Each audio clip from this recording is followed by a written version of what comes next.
Hello दोस्तों, मैं हूं एडवोकेट अंकुश जमन और स्वागत है आपका मेरे यूट्यूब चैनल पर। दोस्तों, आज हम बात करेंगे लॉ ऑफ टॉर्ट्स के अंदर डेफेमेशन के बारे में। चलिए शुरू करते हैं।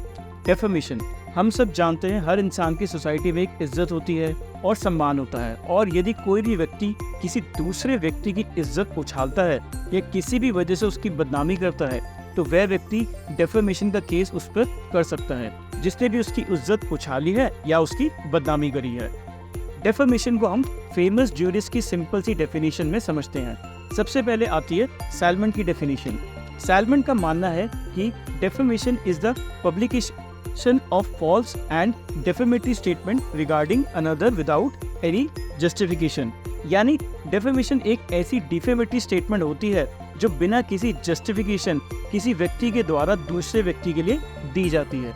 एग्जाम्पल के तौर पे ए नामक बी व्यक्ति को कहता है कि भाई तू चोर है और तू गुंडा है, जबकि बी जो है वह चोर व गुंडा नहीं होता है।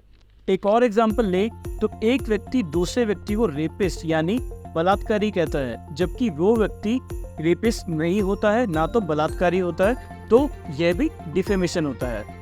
अब बात करते हैं डेफेमेशन के एसेंशियल्स के बारे में, जिससे ये पता चले कि कौन सी कहीं भी बात डेफेमेशन है।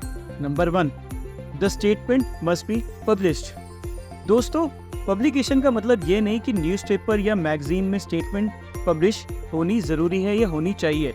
पब्लिकेशन का मतलब ये है कि जो मैटर है या स्टेटमेंट है वह किसी और पर्सन की नॉलेज में भी आना चाहिए। Number 2, the statement must be defamatory.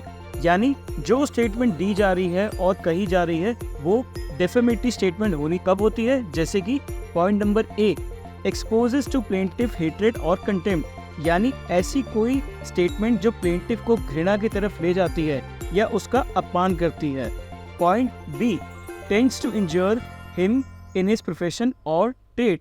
इसमें ऐसी उसको इंजरी हो जाती है जिसकी वजह से उसको ट्रेड में हानि या प्रोफेशन में हानि होनी शुरू हो जाती है।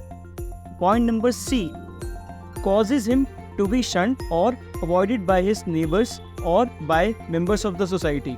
यानी व्यक्ति के सोसाइटी के लोग उसको अवॉइड करना शुरू कर देते हैं।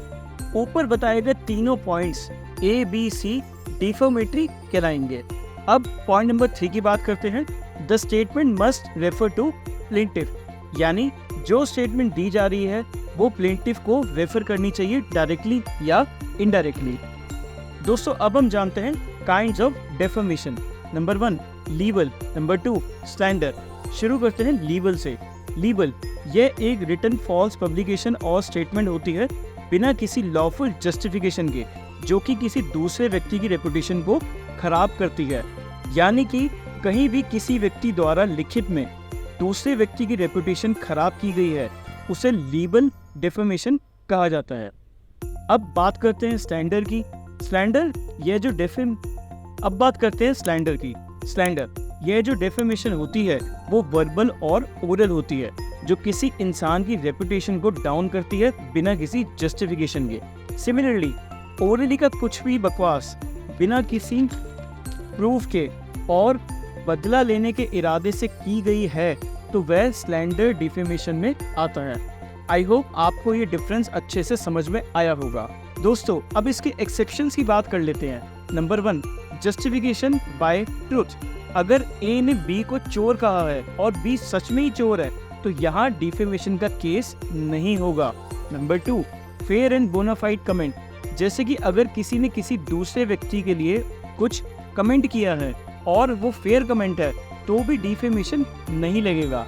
दोस्तों, उम्मीद करता हूँ आपको डिफेमेशन का एक्चुअल में जो मीनिंग है, डेफिनेशन है और जो टाइप्स हैं वो आज इस वीडियो में आपको अच्छे से समझ में आया होगा। वीडियो खत्म करने से पहले दोस्तों, एक ज्ञान की बात आज हम फिर से जान लेते हैं।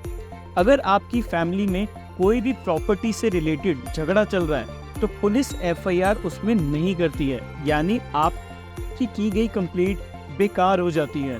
साफ शब्दों में कहा जाए तो फैमिलीज में होने वाले सिविल डिस्प्यूट्स पर पुलिस कोई भी कार्रवाई नहीं करेगी, तो उसके लिए आपको कोर्ट से कोई एक्शन करवाना पड़ेगा। तो दोस्तों, उम्मीद करता हूँ आपको ये वीडियो पसंद आया होगा। वीडियो अच्छा लगे तो लाइक शेयर सब्सक्राइब ज़रूर कर देना। मिलता हूँ अगले वीडियो में, तब तक के लिए जय हिंद दोस्तों।